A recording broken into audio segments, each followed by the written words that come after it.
You're live.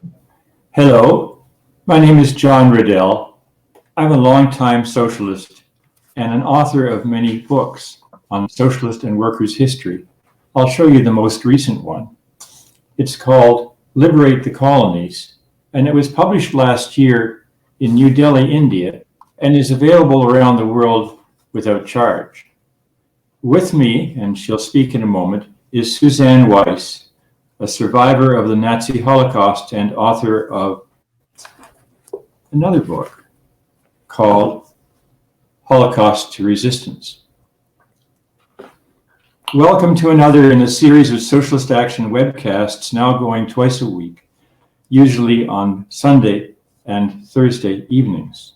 Tonight's topic is the fight against fascism. Suzanne and I will speak for about 20 minutes between us, after which we will hear from Mihraj in Brampton, and Jeremiah in Vancouver, and Seth and Victoria for about 3 minutes each, followed by your questions. If you like the show, please subscribe to this Socialist Action YouTube channel. So let me begin.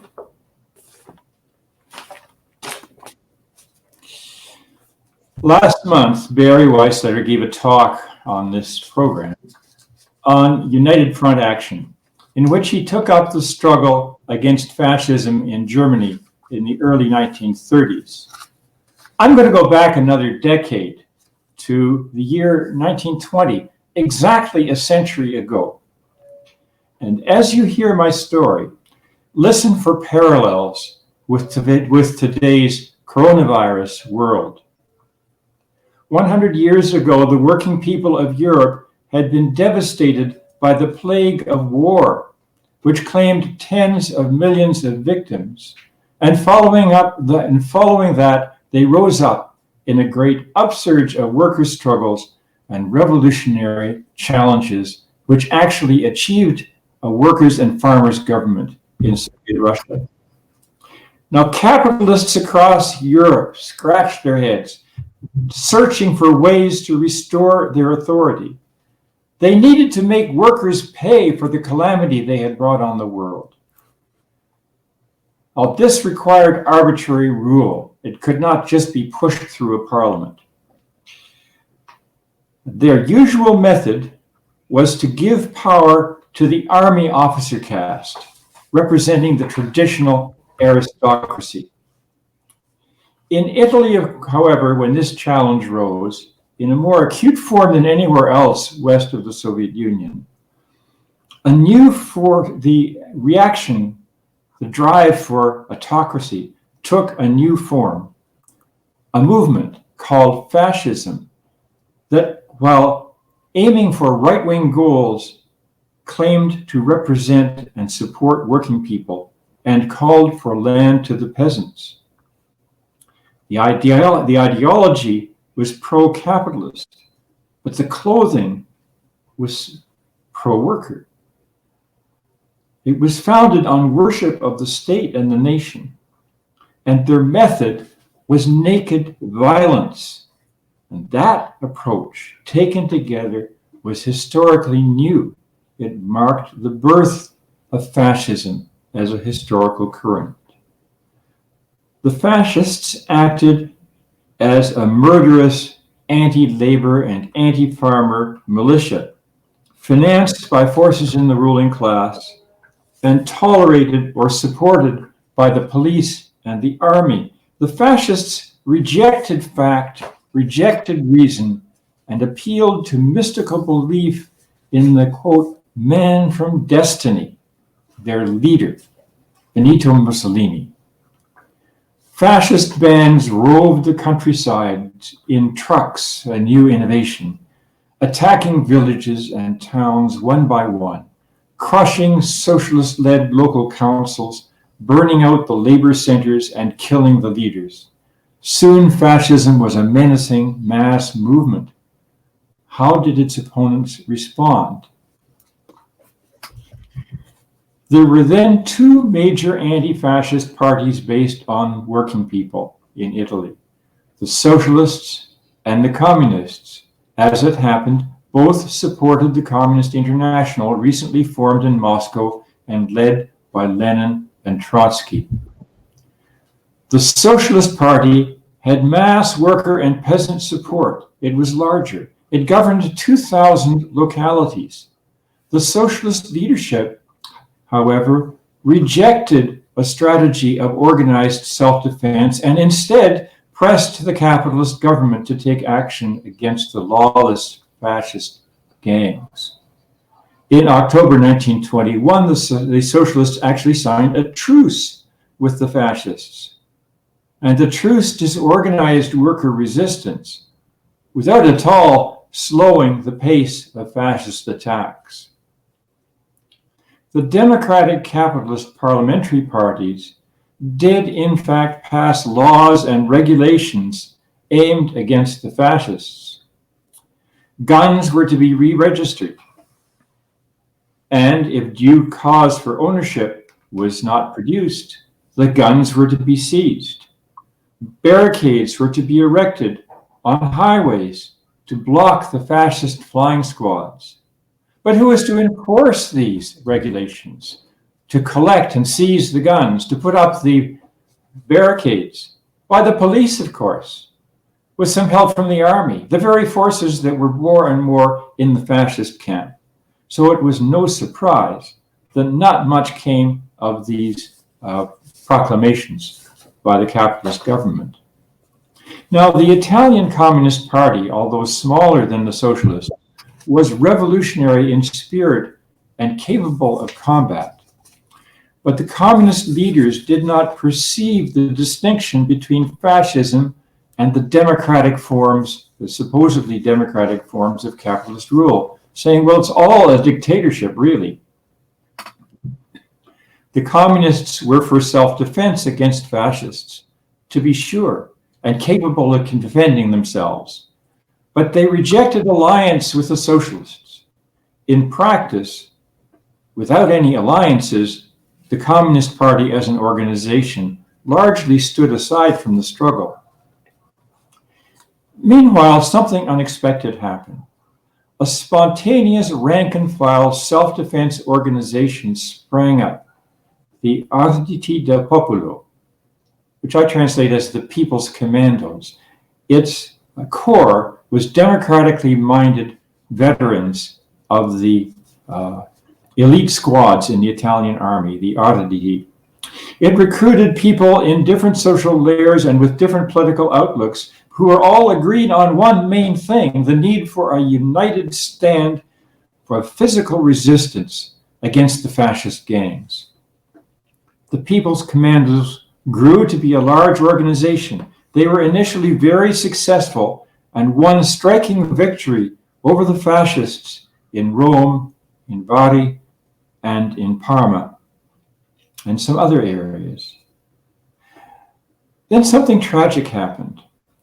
Both the socialist and the communist leaders condemned the commandos on the grounds that their supporters came from diverse social classes and that they lacked a clear program and direction. Now, these criticisms were very true, of course, but not supporting the resistance on those grounds. I mean, really.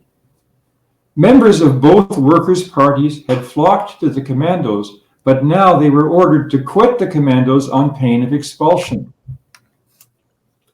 Alone, the commandos could not win against a fascist host, financed and supported by the ruling class and aided by the regular army. Yet, with all their shortcomings, these commandos did show how easily a united working class could have won the upper hand. At the end of 1922, the fascists consummated their one-sided civil war with a parliamentary deal in which they were appointed to government by the main capitalist parties. During the half-decade that followed, fascist rule hardened into a totalitarian dictatorship that lasted until 1943. And during those years, the fascists found many imitators, most famously in Germany. Now, I think considering this story, four conclusions jump out at us. First, the socialists were wrong to believe the bourgeois democratic state could provide effective protection from fascism. Second, the communists were wrong to believe that they could deal with fascism on their own and to reject alliances. Third, only a broad fighting alliance, what we today call a united front, could defeat the fascists. And fourth, the communists were right about the need for a revolutionary leadership. But revolutionary leadership could only be carried out from the front ranks of the movement and with an appropriate strategy. Now, these two parties were linked to the Communist International and which I'm going to call for short the Comintern. And the Comintern argued for such a course in Italy, but the supporters in Italy did not heed this call. After Mussolini gained power, the Comintern began to work to elaborate this position and apply it in action. The central role in this process was played by a remarkable communist leader from Germany, the communists' most widely known and most respected leader outside of Russia, and her name was Clara Zetkin. A generation older than most Comintern leaders, Zetkin had led in building a woman's wing of the Socialist International before 1914. She had also joined with Rosa Luxemburg in defending a revolutionary course in the Second International and in paving the road to launch a new communist international movement in alliance with the Lenin and the Bolsheviks and other revolutionary currents. Within the Comintern, she was a prominent and sometimes outspoken advocate of the United Front policy that Barry Weissleiter described in his recent presentation. In 1923, the Comintern adopted a plan for resisting fascism. It was elaborated and presented by Clara Zetkin, drawing on the experience, above all, of the German workers' movement. You'll find her speech and resolution in a little book called Fighting Fascism, the book I prepared together with Mike Tabor. Clara Zetkin called for the following points. And it's similar to what I said before, but I'll take it directly from her speech. First, workers' self-defense against fascist violence, not through individual initiatives, but through the power of the revolutionary organized working class struggle. Second, united front action against fascism, quote, involving all working class organizations and currents regardless of political differences. And third, Zetkin and the Comintern stated that Italy's commando movement should have been supported, thus indicating their willingness to join in anti-fascist struggle with forces that went beyond the working class. They rejected, however, the perspective of joining with capitalist parties in common governments. Zetkin called for an ideological campaign to reach the best of the young people influenced by fascism. These young people, in Zetkin's words, quote, are seeking an escape from deep anguish of the soul. We must show them a solution that does not lead backward, but rather forward to communism. In other words, go to them and convince them. Zetkin called for, quote, absolute determination to fight to take power out of the hands of the bourgeoisie in order to resolve capitalism's social crisis, including, quote, by cementing the alliance necessary to do so. Zetkin insisted on setting the goal of a workers' and farmers' government, which she said, quote, is virtually a requirement for the struggle to defeat fascism. Now, in considering Zetkin's point of view back in 1923, we notice there's something missing here. Actually, she does allude to it, but not as strongly. And that's the xenophobic strand in fascist doctrine. It's racism, it's glorification of national chauvinism. Now, this racism was not so prominent in early Italian fascism, but it was there. It was implicit in the fascists' worship of an aggressive nationalism, which rested on plans for conquest of the South Slavs, the Greeks, the Turks, and above all the Africans, all viewed as inferior and subject races. In German fascism, such racial stereotyping became more explicit, maturing into a project of genocide against Jews, Poles, Russians, the Roma, and other peoples. And Suzanne will say more on that. Both Italian and German movements were committed to dreams of colonial conquest and settlement. In the case of the Nazis, to be carried out in Eastern Europe and in the Soviet Union, which they hoped to destroy. Despite this omission, Zetkin's report and resolution adopted by the Comintern in June 1923 present a Marxist response to fascism during its heydays in the 1920s and 30s.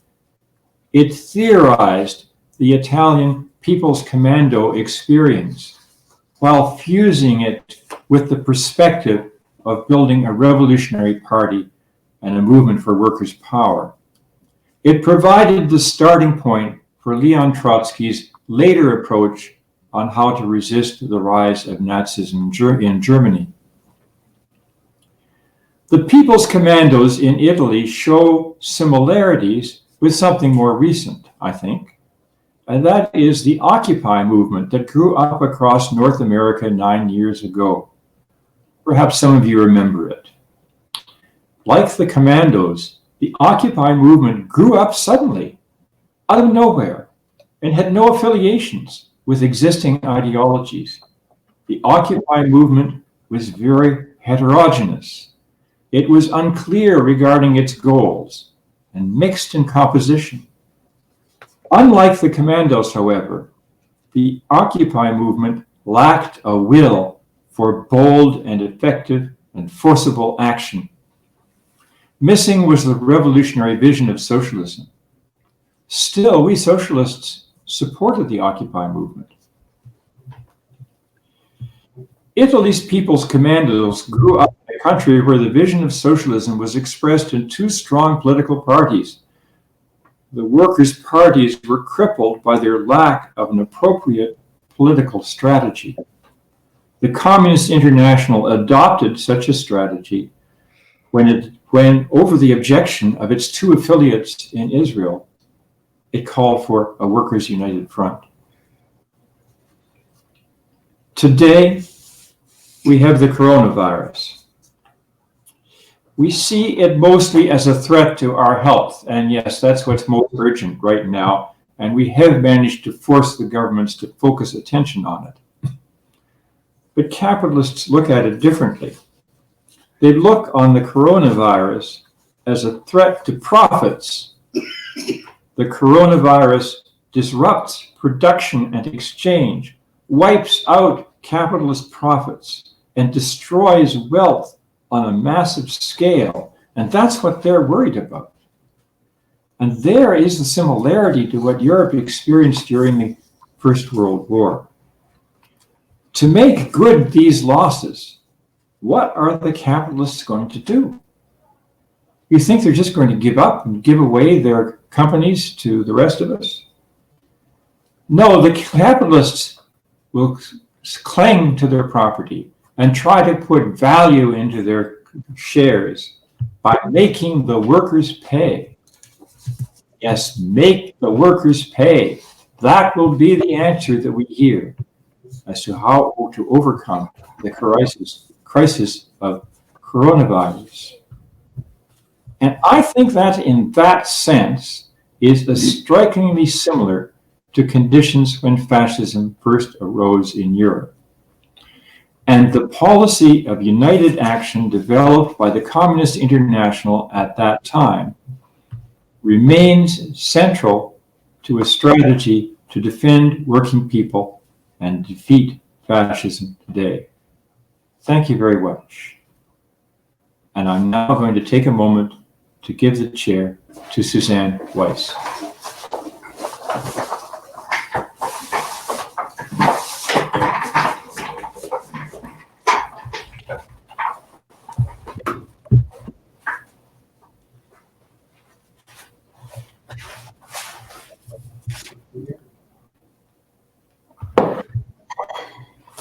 Can I do this? They can still see me, right? Yeah, they can still see you. Okay. I have a personal connection with the anti-fascist resistance in France. Let me explain. When I was 2 years old, living in Nazi-occupied France, my mother placed me in care of a Jewish anti-Nazi group, the Union of Jews of Resistance and Mutual Aid, UJRE. They organized my rescue by hiding me with a farm family in rural France. The Nazis had marked me down for death because I'm Jewish.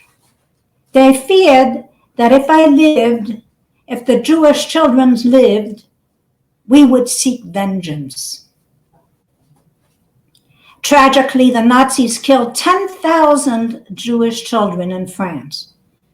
Yet far more survived, 70,000. How is this possible? This success was possible through unity and massive support.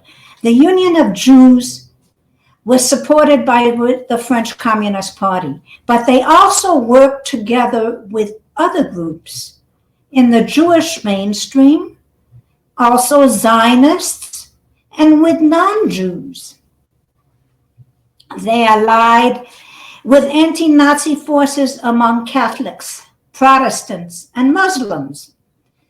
Many who helped out were government employees in schools, healthcare, and especially in social work, acting to undermine the policy of the French authorities, which were then pro-Nazi. Many individuals helped out by providing useful advice or timely warning. And as my book, The Holocaust to Resistance, describes, some who were anti-Jewish supported the rescue efforts only through their silence. They did not want to go against the will of their community. A resistance leader later told me that. And their community applied social pressure on those who considered betrayal, which was rare. On some occasions, even individual German soldiers helped out. As a result, most hidden Jewish children like me were not concealed in attics or cellars, but live in plain view, going to school, church, and local festivities, protected by the community's goodwill. This movement did not have a socialist perspective, but it nevertheless helped defeat the Nazis and reconstitute the workers' movement. That anti-Nazi movement had many weaknesses, but it provides an example of the power of a broad, united force under attack by fascism. Today we have a new world crisis that poses the issue of who will rule. Governments such as the Canadian defend corporate needs. On the other hand, individuals and organizations are rising to unite for the cause of humanity. Cuba is a prime example of world solidarity. The antithesis can be seen in Gaza, where Israel apartheid murders in plain sight. Solidarity against white supremacy and racism underlines our victory. We have a big fight ahead of us and a world to win. Thank you.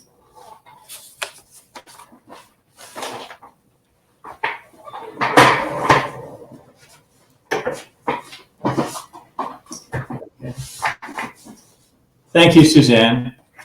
We're now going to move on to brief comments by three discussants. And I'm going to start with Mihraj. And after about 3 minutes or so, I'm going to go. Good. So with that, I will turn the floor over to Mihraj. And thank you so much.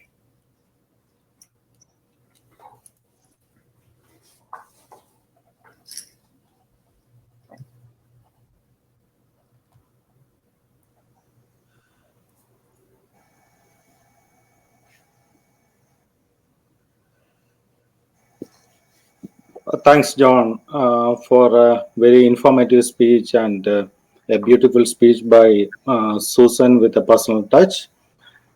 So I would like to highlight a different dimension of fascism.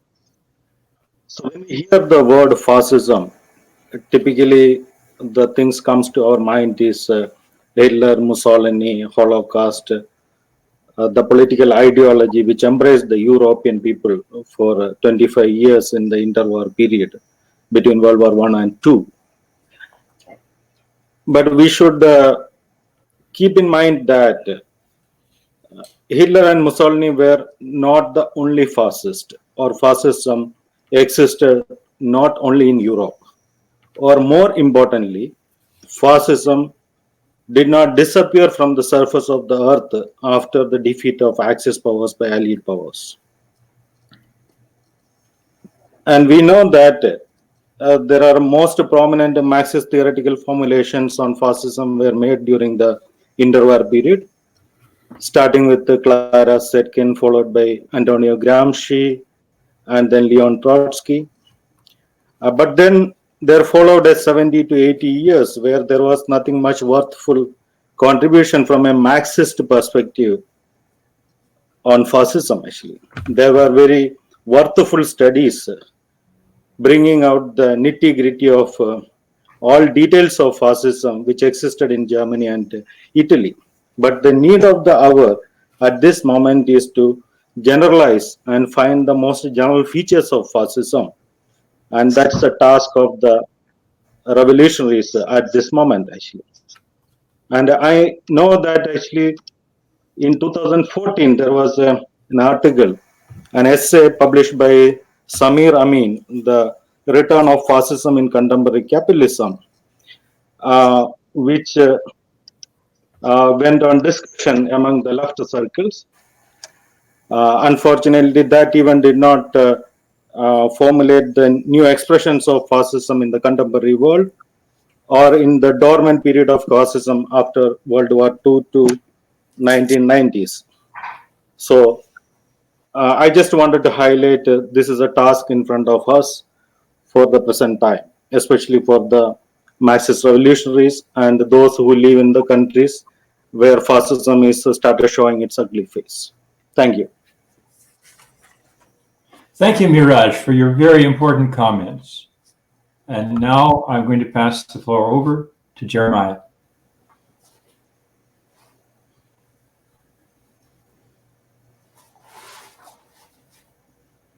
Thank you. That was really insightful from John and Suzanne and from Mihraj as well. And as a Filipino living here on Coast Salish territory in what we call as Vancouver, I'd like to talk about the rise of fascism in my own country, in the Philippines.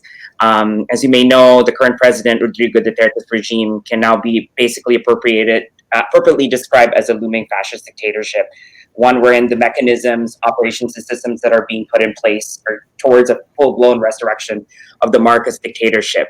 For folks who are not familiar with Ferdinand Marcos, he was a dictator that was supported by the Americans in its fight against the communism in Asia. And he ruled from the 1960s to 1986, but was eventually ousted by the People's Collective Action. For the past 2.5 years, President Duterte's regime was marked by the increasing use of deception, threat, coercion, and armed violence against the people. The telltale signs of fascism showing up through the Duterte regime is his characteristic as a populist, but as an anti-people figure. So, for instance, like when John mentioned the idea of like clear xenophobia that happens in fascist regimes, it reminded me so much. Like the similarity in the Philippines was very much in a different form, in that it turned into a class war due to the rigidity of the social spectrum. So therefore, when there was a drug addiction problem in the Philippines, the poor were treated as criminals that needed to be eradicated, and an all-out war was a solution rather than viewing it as a public health issue. Another notable thing about the Duterte regime is there's a strong memorializing of a tyrant and reinstating of fascist figures. So, for instance, the resurgence of Ferdinand Marcos as an ideal strongman that will lead the Philippines. Symbolic of this was the close victory of his son as vice president, and the dictator's burial in a cemetery for heroes. So basically the opposite of what happened to Franco when his body was exhumed out of that memorial in Spain. There's also been rising state impunity and extrajudicial killings, heightened attacks and counterinsurgencies that are targeted towards farmers, journalists, and socialist organizations. And I think, as John and Suzanne have both emphasized, really the reason behind this is because of the current systems before Duterte were still protecting these imperialist and feudal interests by maintaining a deceptive bourgeois democracy supported by the entire state machinery. So I think it's important for the people to really come together and go against that in order to really institute clear and long-term safeguards against fascism. Thank you.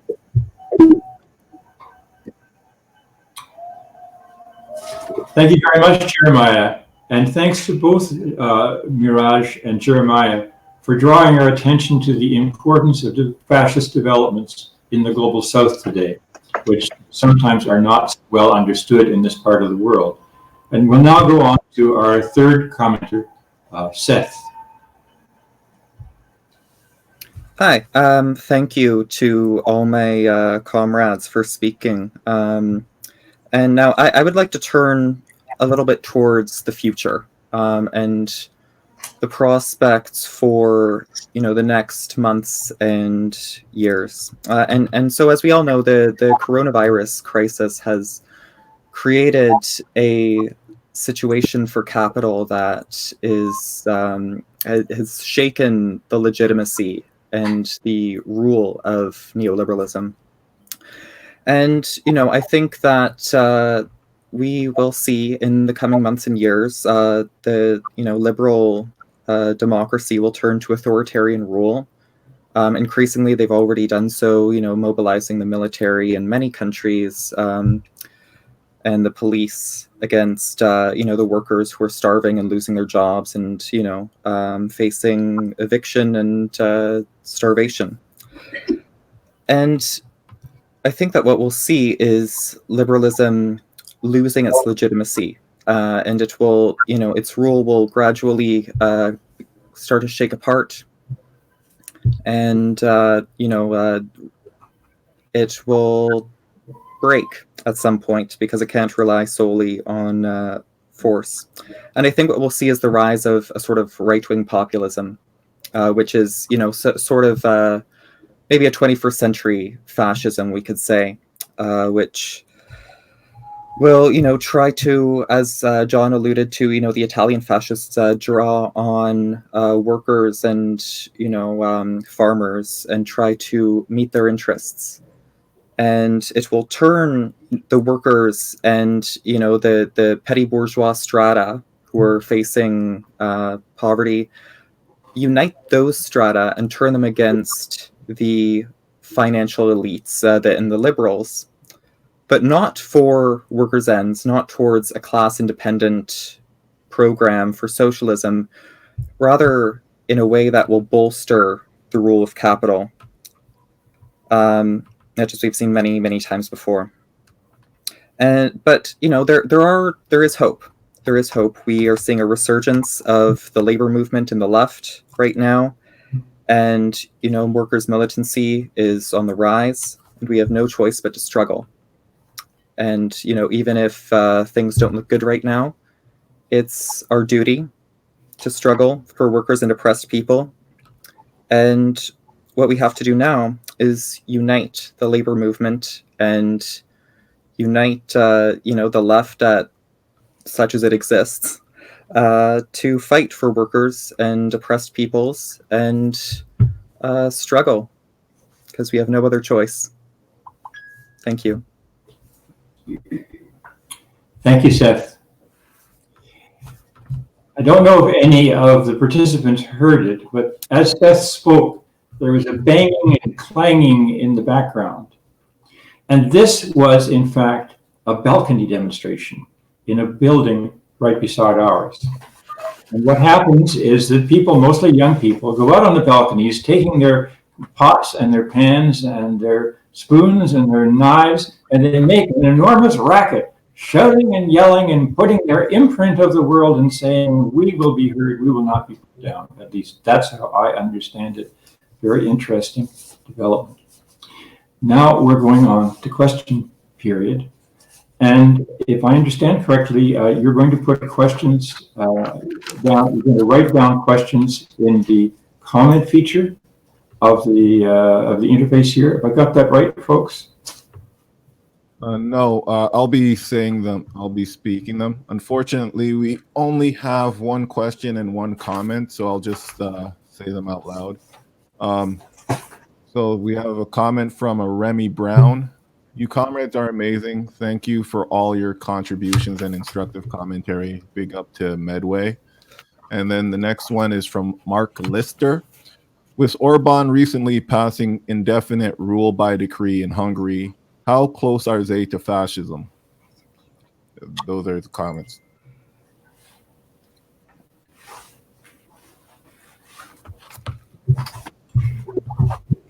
Did you hear the question, Suzanne? Oh, there was a question. Yes, the question was, when Orban, the ruler of Hungary, has just passed through the right to rule by decree, how close are we getting to fascism? Would you like to comment on this? No, I think you should. Okay. My first response to the question is that in these times we need to watch very carefully what's going on in other countries, which may not be so much in the mainstream news. The developments in Hungary have been very ominous for some years, and the progressive authoritarian moves have been welcomed, and by their Orban's allies in other countries, like in particular the United States, but certainly no complaints from Canada.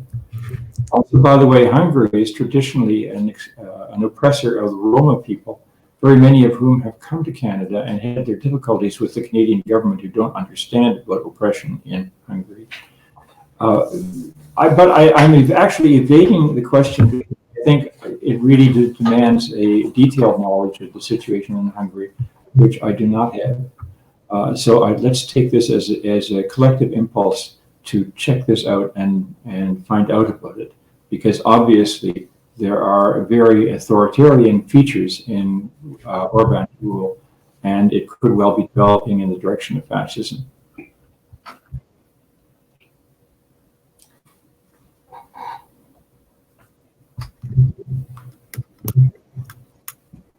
Another question? A comment. Or comment? Pastor, they would like to join in on that answer. Would anyone else like to answer the question that was raised about Hungary, who perhaps knows something more about it than I do?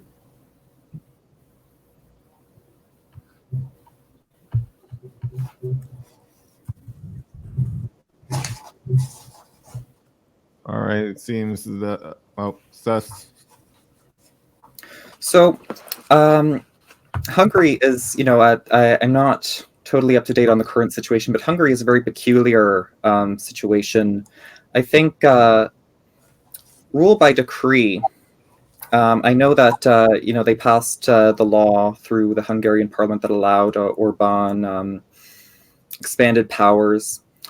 I wouldn't say that that is fascism per se, because I believe that fascism has an element of popular mobilization, in my view.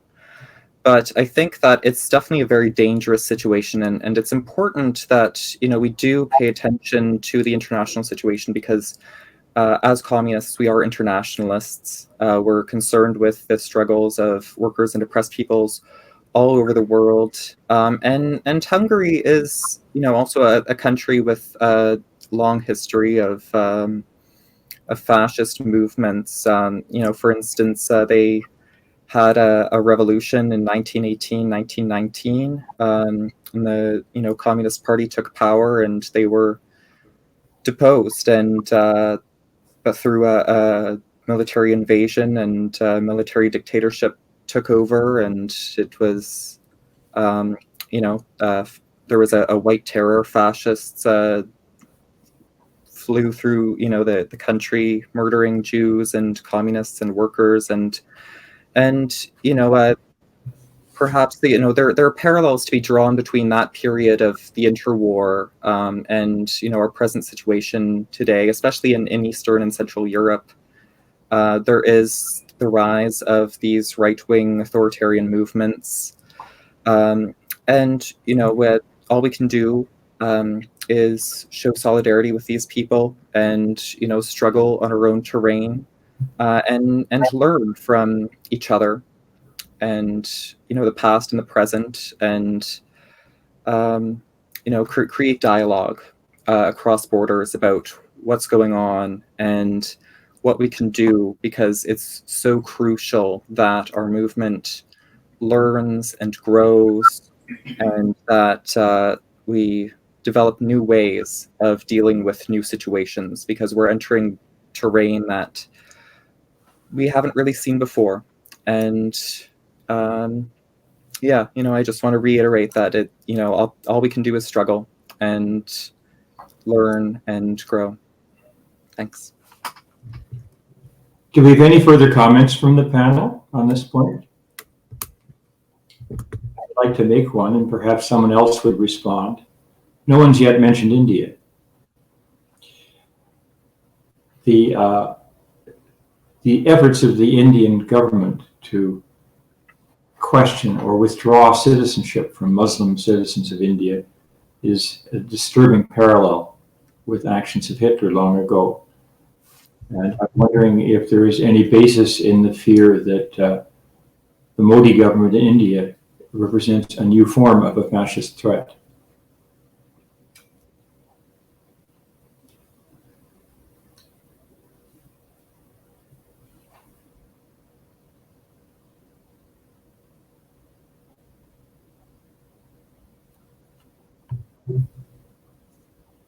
Mihraj?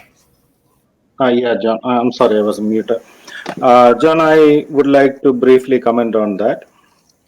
In fact, Socialist Action had planned for a separate webcast on that in the coming days. So, as I understood, actually, it's a rise of fascism, what is going on in India. So there are a few features.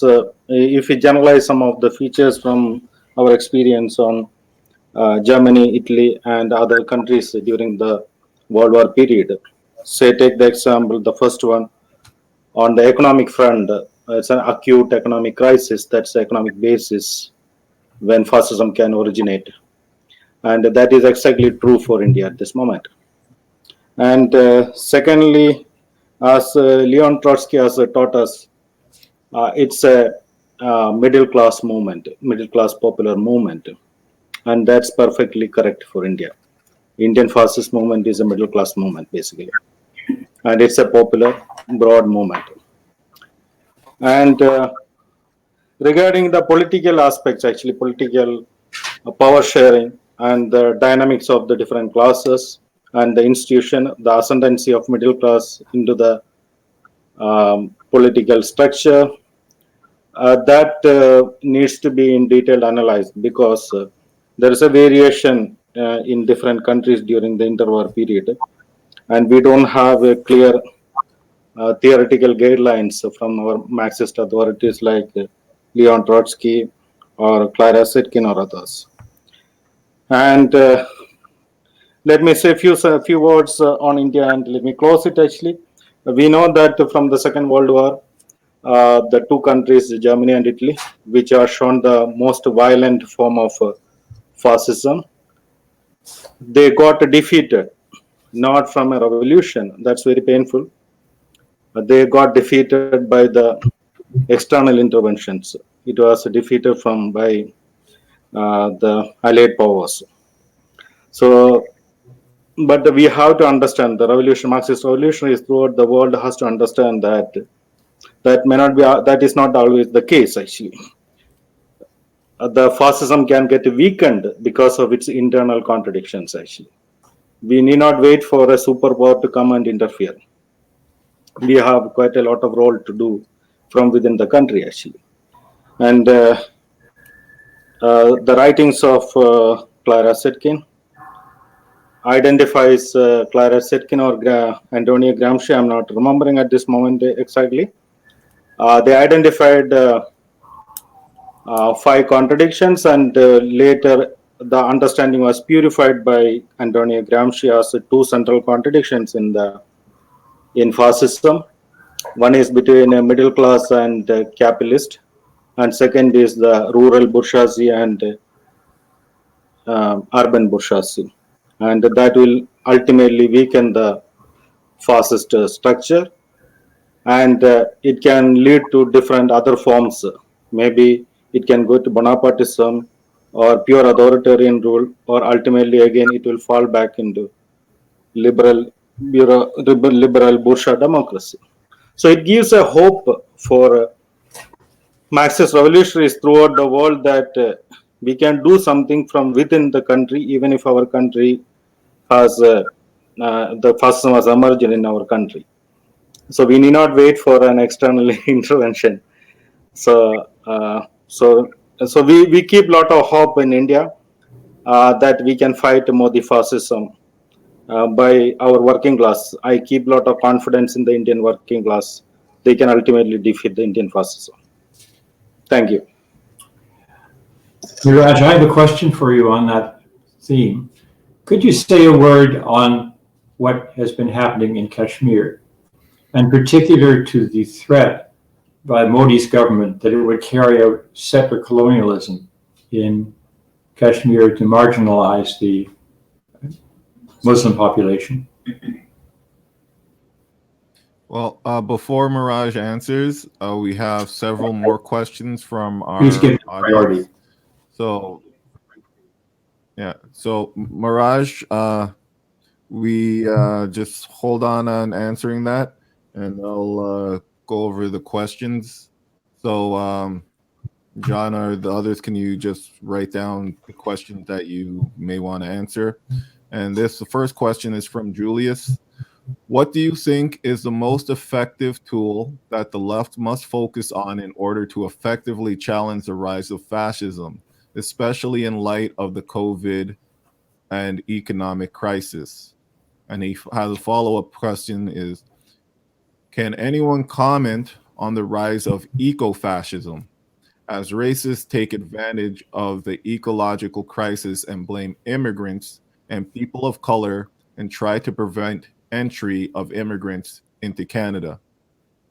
Third question is from Gary Porter.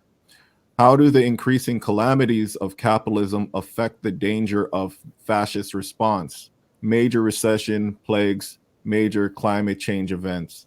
And we have a final question from Barry Weisletter. He had 2, but Mihraj answered it, and we'll answer it in his upcoming question answer. His question is, what is the socialist action experience with united action against the alt-right Proud Boys, JDL, and neo-Nazis? So I would say we go to Mihraj to answer John Riddell's question and to expand on any questions he wants to that were posed by our audience.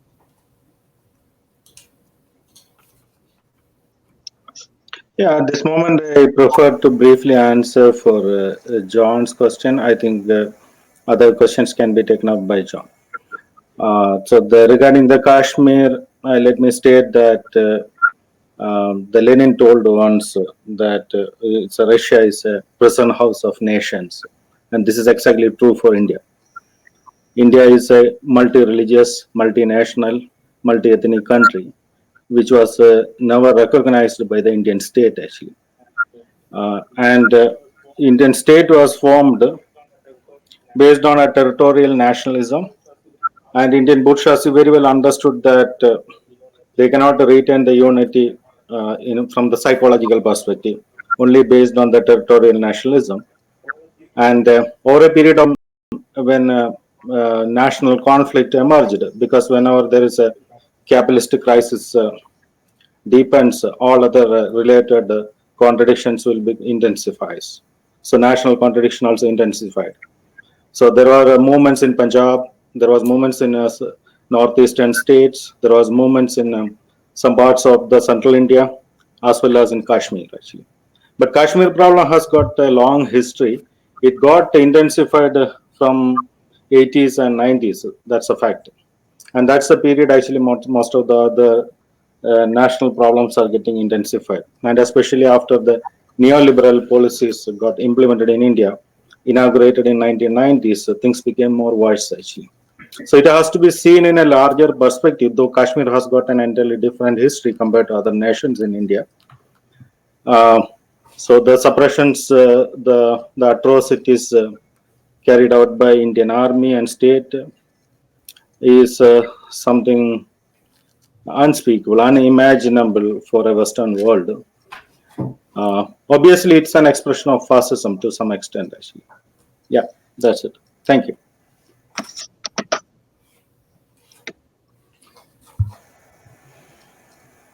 Barry Weisletter asked regarding the socialist action experience confronting neo-fascists. Is there one of the panelists who could speak on this? I don't have direct experience on this.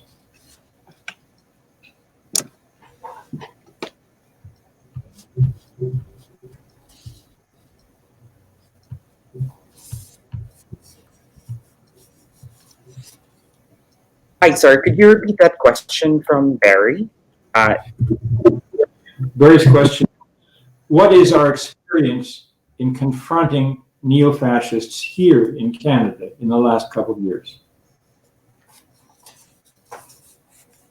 Well, I guess I can speak from my experience. I'm fairly new to Socialist Action, but I've been quite active with a lot of the migrant worker groups here in Vancouver, specifically Filipino and Latin migrant workers. And I think that if anything, a lot of the messaging really is towards, I guess, how these groups are treated and I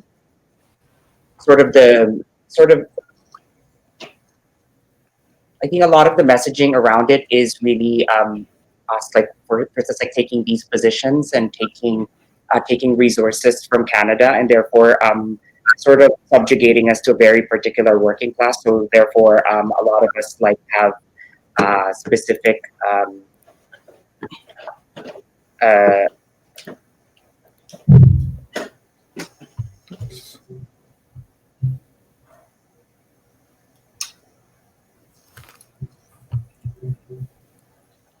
It seems that you may have dropped out. So, sorry, John, could you continue on with answering the questions? Okay. Another question was, what is the coronavirus world going to mean in terms of confronting fascism? Okay, I'd like to answer that this way.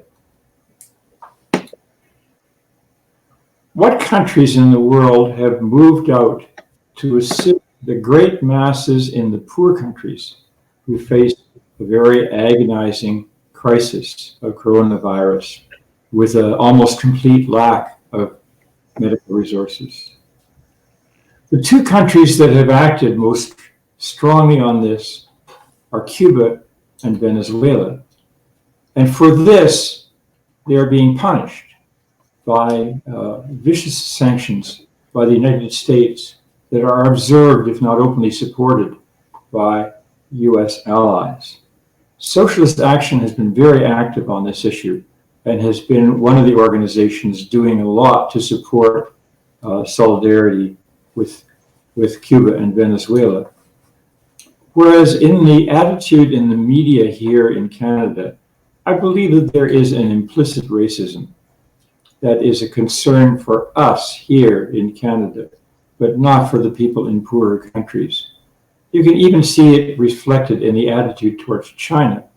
The people who were initially so stricken so grievously and have then fought back so courageously, provided an example to the world in how to respond, and actually have got into the business of shipping supplies around to other countries, richer countries, which these countries cannot produce for themselves. And for this, China has been mostly reviled in the media and pointed out that this was some kind of Chinese plot. I think the attitude to China is racist in its origin. So this coming to the fore, which you also see on ecological issues, as Julian said, in terms of ecofascism, this is opening a door to fascism, and we should be alert on it. I'd like to ask the beverages, do you have further questions for us, Kurt? Not at the time. Okay. Kurt, by the way, is our genius producer. He handles all the technical aspects of this and makes this very complicated system work. And we're all completely in Kurt's debt for having organized this hour. So I now, to conclude, just like to ask if there are any closing words. Perhaps each of the three panelists might say a word or two to wrap up. Perhaps Seth, would you like to say something? Yeah, sure. Yeah, so I, would just like to reiterate, I think that, things are going to get worse before they get better, unfortunately. And we're going to see the rise of, authoritarian technocratic liberalism, probably followed by the rise of a right-wing populism, much like, the fascism we've seen in the 20th century.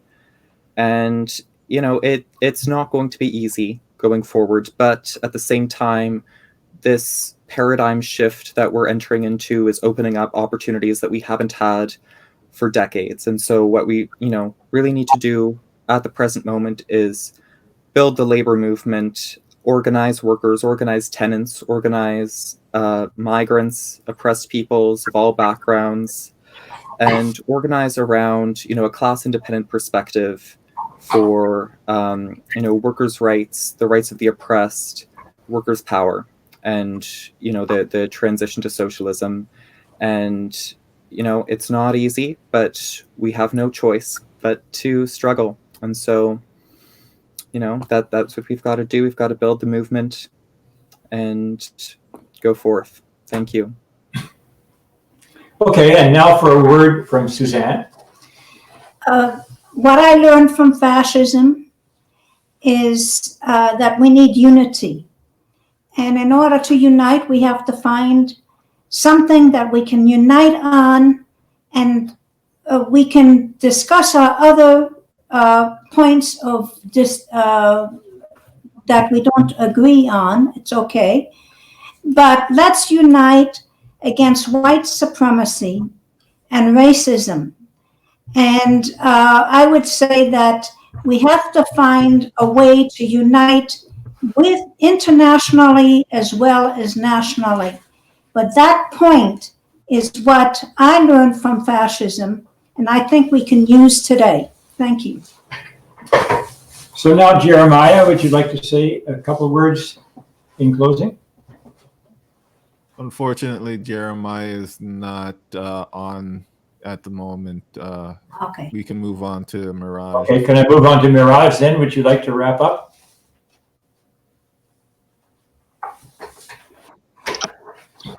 Yeah, my last few sentences. So, whether fascism comes in our country, in Canada and Western Europe or not, the coming days are not good for humanity, and our all hope is in working class, and they are the real saviors of the society.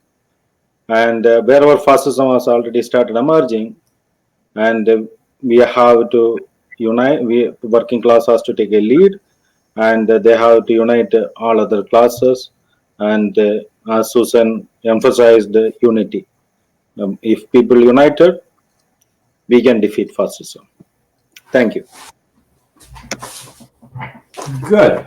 And now in 1 minute and 30 seconds remaining to us, I'd like to give thanks to Suzanne, Mihraj, Jeremiah, and Seth, to our wonderful producer, Kurt Young in Mississauga, and to everybody else who participated in tonight's dialogue. Once again, if you liked this show, please subscribe to this Socialist Action YouTube channel. Now, what we've done tonight is a demonstration of something we have gained through coronavirus.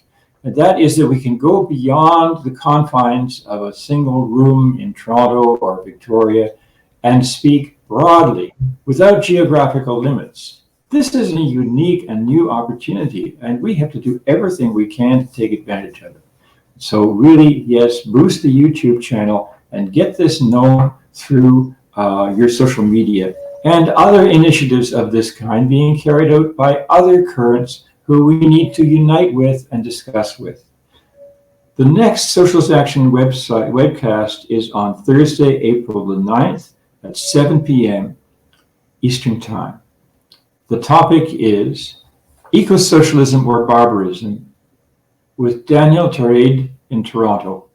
He will be joined in discussion by Yvonne Hansen in Vancouver, Tina Stevens of OPSU Indigenous Circle, and the London Labour Council, and Eva Saint, a Wet'suwet'en land defender. So thank you all for this evening. Please stay healthy, safe, and active. Bye for now. Thank you.